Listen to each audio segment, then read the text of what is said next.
ಆತ್ಮೀಯ ವೀಕ್ಷಕರೇ, 2023-24ನೇ ಸಾಲಿಗೆ ಸಂಬಂಧಪಟ್ಟಂತೆ ಮೌಲ್ಯಾಂಕನ ಪರೀಕ್ಷೆಗೆ ಸಂಬಂಧಪಟ್ಟಂತಹ ಅಧಿಕೃತವಾದಂತಹ ಪಠ್ಯವಸ್ತು ಯಾವುದಾಗಿರುತ್ತೆ ಹಾಗೂ ಎಷ್ಟು ಅಂಕಗಳಿಗೆ ತೆಗೆದುಕೊಳ್ಳಲಾಗುತ್ತೆ, ಇಂಟರ್ನಲ್ ಮಾರ್ಕ್ಸ್ ಎಷ್ಟಿರುತ್ತೆ, ಎಕ್ಸ್ಟರ್ನಲ್ ಮಾರ್ಕ್ಸ್ ಎಷ್ಟಿರುತ್ತೆ ಹಾಗೂ FA ಮತ್ತು SAಗಳಿಗೆ ಸಂಬಂಧಪಟ್ಟಂತೆ ಸಂಪೂರ್ಣವಾದಂಥ ಮಾಹಿತಿಯನ್ನು ನೋಡ್ತಾ ಹೋಗೋಣ.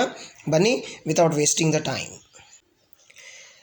ತಾವು ಇಲ್ಲಿ ಗಮನಿಸಬಹುದು ಏನಪ್ಪ ಅಂತಂದರೆ, ಅಧಿಕೃತವಾದಂತಹ ಮಾಹಿತಿ ಇಲ್ಲಿದೆ. ಸುತ್ತೋಲೆಯಲ್ಲಿ ಬಂದಂತಹ ಅಧಿಕೃತ ಮಾಹಿತಿ ಪ್ರಕಾರ ಏನಪ್ಪ ಅಂತಂದರೆ, 9ನೇ ತರಗತಿಯ SA2 ಮೌಲ್ಯಾಂಕನಕ್ಕೆ ಆಯಾ ಭಾಷೆ ಹಾಗೂ ಕೋರ್ ವಿಷಯಗಳಿಗೆ ನಿಗದಿಪಡಿಸಿದ ವಾರ್ಷಿಕ 100% ಪಠ್ಯವನ್ನು ಪರಿಗಣಿಸುವುದು.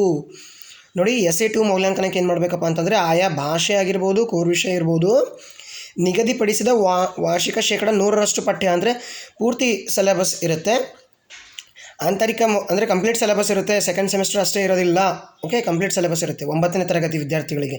ನಾನು 5ನೇ ತರಗತಿ 8ನೇ ತರಗತಿಗೆ ಸಂಬಂಧಪಟ್ಟಂತೆ ಹೇಳ್ತಾ ಇಲ್ಲ, 9ನೇ ತರಗತಿ ಹೇಳ್ತಾ ಇದ್ದೀನಿ. ಅದಾದ ನಂತರ FA ಹೇಗಿರುತ್ತೆಪ್ಪ ಅಂತಂದರೆ, 50 ಅಂಕಗಳದ್ದು 4 FAಗಳು ಇರ್ತವೆ. ಸೊ 200 ಅಂಕ ಆಗುತ್ತೆ. ಅದನ್ನು ಏನು ಮಾಡಬೇಕು, ಫಸ್ಟ್ ಲ್ಯಾಂಗ್ವೇಜ್ ಇದ್ದಿದ್ದು 25 ಅಂಕಕ್ಕೆ ಕನ್ವರ್ಟ್ ಮಾಡಬೇಕು. Second language, third language and core ವಿಷಯಗಳಿಗೆ ಸಂಬಂಧಪಟ್ಟಂತೆ 20 ಅಂಕಗಳಿಗೆ. ನೋಡಿ, ಇನ್ನೊಮ್ಮೆ ಹೇಳ್ತಿದ್ದೀನಿ, ಫಸ್ಟ್ ಲ್ಯಾಂಗ್ವೇಜು 25 ಅಂಕಗಳಿಗೆ ಕನ್ವರ್ಟ್ ಮಾಡ್ಕೊಳ್ಬೇಕು. 200 ಏನು ಬರುತ್ತಲ್ಲ ಅದು, ಅಂದರೆ 50 + 50 + 50 + 50 ಮಾಡಿದ್ದು ಫಸ್ಟ್ ಲ್ಯಾಂಗ್ವೇಜು 200ಗೆ ಕನ್ವರ್ಟ್ ಮಾಡಬೇಕು. 200 ಇದ್ದಿದ್ದಕ್ಕಂಥದ್ದು ಫಸ್ಟ್ ಲ್ಯಾಂಗ್ವೇಜ್ ಇದ್ದಿದ್ದು 25ಕ್ಕೆ ಕನ್ವರ್ಟ್ ಮಾಡಬೇಕು. Second language, third language and core subject ಎಲ್ಲವೂ ಕೂಡ 20ಕ್ಕೆ ಕನ್ವರ್ಟ್ ಮಾಡಬೇಕು. ಕೇವಲ ಪ್ರಥಮ ಭಾಷೆ ಅಷ್ಟೇ 25 ಇಂಟರ್ನಲ್ ಇರುತ್ತೆ, ಉಳಿದಿದ್ದೆಲ್ಲವೂ ಕೂಡ 20 ಅಂಕ ಇರುತ್ತೆ. 25 + 20 + 20 + 20 + 20. ಓಕೆ, ಅಂದರೆ ಒಟ್ಟು ಏನಾಗುತ್ತೆಪ್ಪ ಅಂತಂದರೆ 125 ಅಂಕಕ್ಕೆ ಇಂಟರ್ನಲ್ ಮಾರ್ಕ್ಸ್ ಆಗ್ತದೆ. ಇವಾಗ ಎಕ್ಸ್ಟರ್ನಲ್ ನೋಡೋದಾದರೆ, ಅಂದರೆ ಮೌಲ್ಯಾಂಕನ ಪರೀಕ್ಷೆ ಹೇಗೆ ಮಾಡ್ತಾರಪ್ಪ ಅಂತಂದರೆ, 100 ಅಂಕಕ್ಕೆ ನಡೆಸ್ತಾರೆ ಪ್ರಥಮ ಭಾಷೆಯನ್ನು.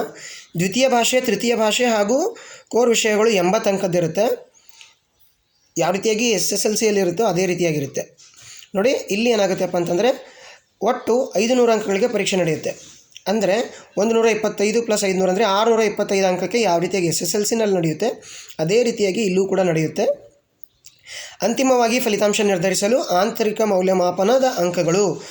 ಅಂತಿಮ ಫಲಿತಾಂಶಕ್ಕೆ ಏನು ಮಾಡಬೇಕಪ್ಪ ಅಂತಂದರೆ, ಇಂಟರ್ನಲ್ ಮಾರ್ಕ್ಸ್ ಅಲ್ಲಿ ಏನು FA ಎಲ್ಲವೂ ಕೂಡ ಸೇರಿಸಿ ಮಾಡಿರ್ತಕ್ಕಂಥದ್ದು 125 ಅಂಕದ ಇಂಟರ್ನಲ್ಲು, 500 ಅಂಕದ ಎಕ್ಸ್ಟರ್ನಲ್ಲು ಸೇರಿಸಿ ಏನಾಗುತ್ತೆ, ಈ ರೀತಿಯಾಗಿ SA2 ರಿಸಲ್ಟ್ ಬರುತ್ತೆ. ಅಂದರೆ ಪ್ರತಿ ವಿಷಯಕ್ಕೆ ಸಂಬಂಧಪಟ್ಟಂತೆ 80 + 20 80 + 20 ಇಂಟರ್ನಲ್ ಆಗುತ್ತೆ. ಫಸ್ಟ್ ಲ್ಯಾಂಗ್ವೇಜ್ ಬಂದುಬಿಟ್ಟು 100 + 125 ಆಗುತ್ತೆ. ಆಮೇಲೆ ಸಿಲೆಬಸ್ ನೋಡಿ, ಕಂಪ್ಲೀಟ್ ಸಿಲೆಬಸ್ ಇರುತ್ತೆ. ಸೊ 5ನೇ ತರಗತಿ ಮತ್ತು 8ನೇ ತರಗತಿಗೆ ಸಂಬಂಧಪಟ್ಟಂತೆಯೂ ಕೂಡ ವಿಡಿಯೋನ ಆಲ್ರೆಡಿ ನಾನು ಅಪ್ಲೋಡ್ ಮಾಡಿದ್ದೇನೆ. ನೀವು ಬೇರೆ ವಿಷಯ 5ನೇ ತರಗತಿ ಮತ್ತು 8ನೇ ತರಗತಿ ಬೇಕಿದ್ದರೆ ಅಲ್ಲಿ ಹೋಗಿ ನೋಡ್ಬೋದು ಅಂತ ಹೇಳ್ತಾ, ವಿಡಿಯೋನ ಸಂಪೂರ್ಣವಾಗಿ ವೀಕ್ಷಿಸಿದ್ದಕ್ಕೆ ಧನ್ಯವಾದಗಳು. ವಂದೇ ಮಾತರಂ.